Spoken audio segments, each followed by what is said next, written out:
Austin Jones, you are the title holder in the T2 Cup. Yeah, it's going to be a tough one for sure, and it's going to be a long race.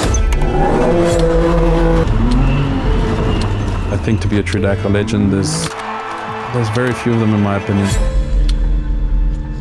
At that level, it becomes your life. It takes a racer. You've got to learn to love it and you've got to learn to hate it.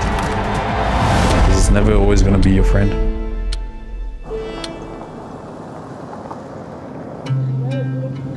My name's Scott Abraham. I'm the team manager and owner of South Racing. And these are the Dakar Cups, so they've got a bit of a story to them. Some of it's fun, some of it's a bit jokey, and then of course, 6-time winning Can-Am.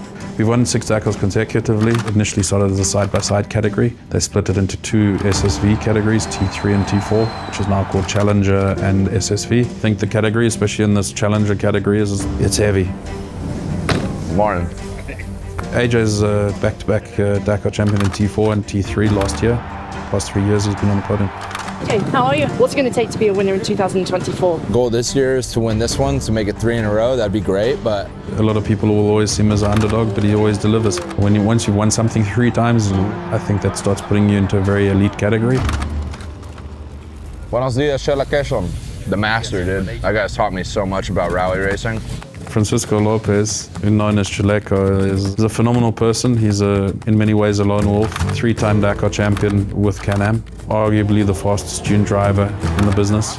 He's got clout, that's for sure, and there's the enigma around him. Mira qué buena la foto allá, pelado.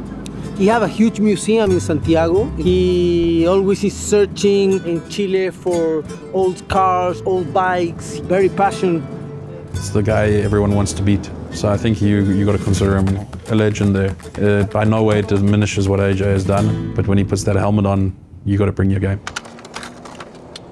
I think that this is probably the most pressure I've ever had to win a race before. I'd be one of the only people to win 3 Dakars in a row, so I think that would be huge. Competition is going to be much tougher. There's expectations. Every time you win a race, the next race to win is just harder. Since 2020 we've been in Saudi Arabia, but it's really a lot of the time we're racing through uncharted territory. And remember, this is ground zero every single day. I don't think there are many events in the world where you're racing 14 days back to back. It wasn't bad, you know, not the best run that we've ever had. We had a little bit of a mix-up navigation-wise, changed a couple of things, and I think we'll have a better day tomorrow for sure. Was quite good. Was tricky, some navigation, but yeah, important to finish Dakar, to be on the top and move forward. Thank you very much. Raucus. He's a kid from Lithuania. He's been racing Rally Raid for, I think, 3 years now. We push a little bit, but we know our limits. We can go more, but today was a great day. Huge talent, definitely a big personality. He was leading Dakar last year until 15 kilometers from the finish, then finished second. Everyone wants to win Dakar. Sometimes hurt, you know, but we are professional drivers, you know. Sometimes it's happy, sometimes sad, but you just need to fight, you know. So.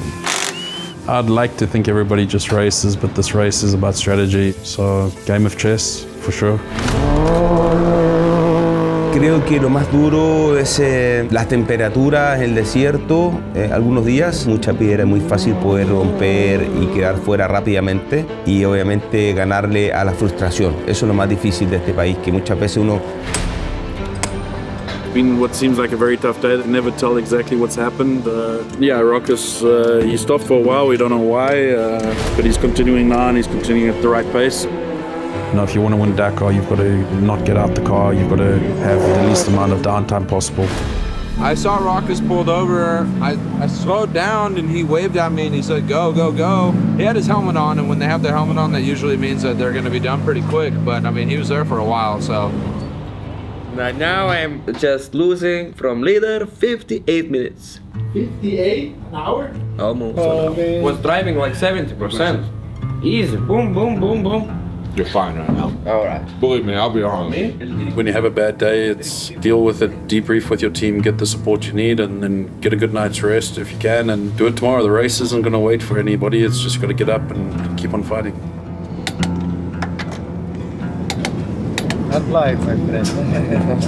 There's nothing really to think about other than just trying to finish every single day until we get at least halfway. So it is such a long race and there's so many kilometers. I mean, everything can change in 1 second. So, you know, in those dune sections, I think that we'll thrive. So I think that we'll be able to make up some time and, you know, we'll see how it goes.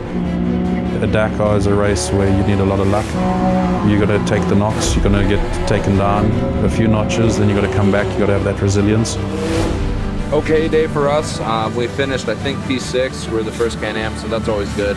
In the Challenger category, second after the stage, we had two of the fastest cars on the track. Good job, my friends. Thank you very much. Then they got a 2-hour service before the drivers head off to overnight bivouac where there's no service allowed. Guys are allowed to work on the car, basically fix anything for 2 hours, and then once our 2 hours is over, we bail out of here and then we go to the location for our marathon day. So you gotta have passion. That's the first thing. It doesn't matter if you don't have the skill, you gotta have that passion to do something, to challenge yourself. T3, it was an eventful day. AJ had a great stage going, and then unfortunately a stone ripped out a brake caliper. Getting back and going, had a small navigation. Navigation was tricky inside the valleys and alternating the caps and routes. It's hard, very hard.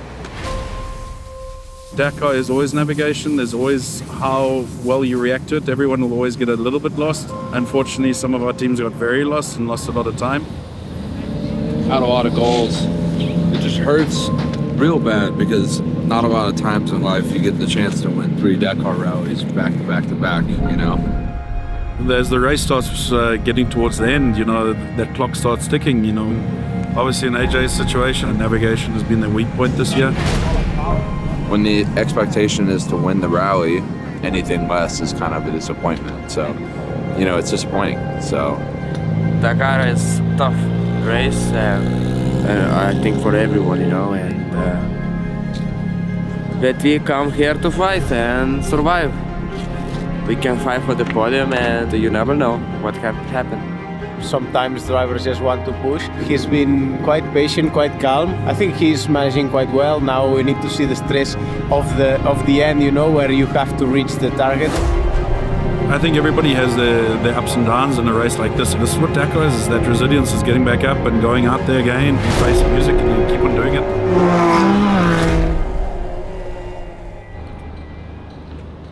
Yeah, he did a good stage. It looks like he's going to move up to 3rd overall in the general standings ahead of Chaleco and AJ. So definitely, I think tomorrow's stage could be quite interesting.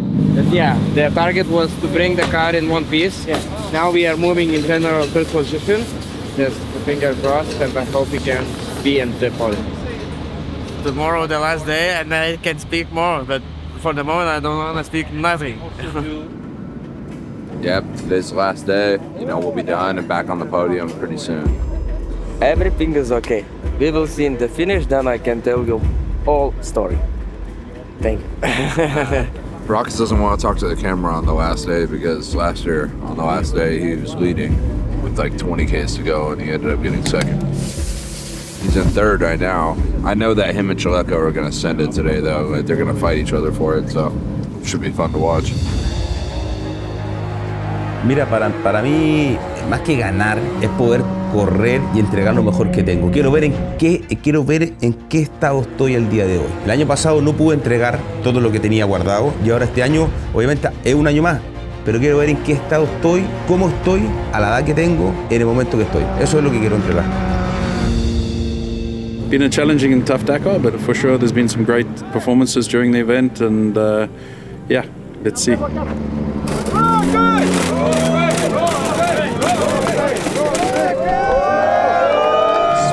Great finish. We finished, I think, on the podium. I hope it will be everything good. Yeah, this Dakar was tough, but yeah, we crossed the finish line and yeah, now it's time to celebrate. To race Dakar, you have to be able to go all in on it. But most of all, it's the challenge. It's going into the unknown. He came from an hour and a half back from day one, and you know he came up on the podium. So really stoked for Rokas. He's my little buddy, you know. مع فريق كان آم المصنعي مع السائق الليتواني روكاس باتسيوشكا الذي يجلس إلى جانب. Rokas killed it. Chaleco killed it. And congrats to them for sure. Quedé en la cuarta posición en la general.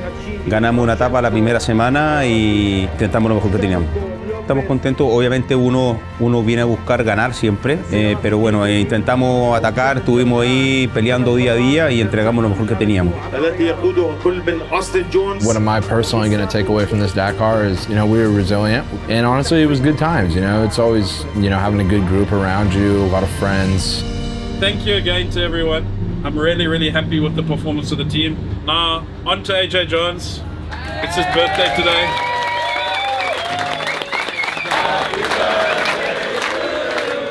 Well, I think for me, I'm happy, and I think that's the biggest thing to take away. Might sound strange that when you don't win a Dakar that you're happy, but I'm happy with the team we built here. Thank you, everyone here, and it's yeah. Dakar is addictive. I think this is what makes you keep coming back. It's always your last Dakar, and then it's your next one. The race didn't pan out the way we wanted this year. We're going to come back. Let's just get back up and keep on doing it and keep on fighting it, and that's how you get there. A team effort, you know. Looking forward to it.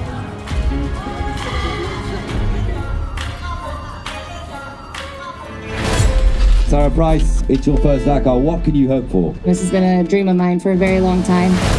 As rookies, you know, you come into this and it's a whole other ball game. What did you do?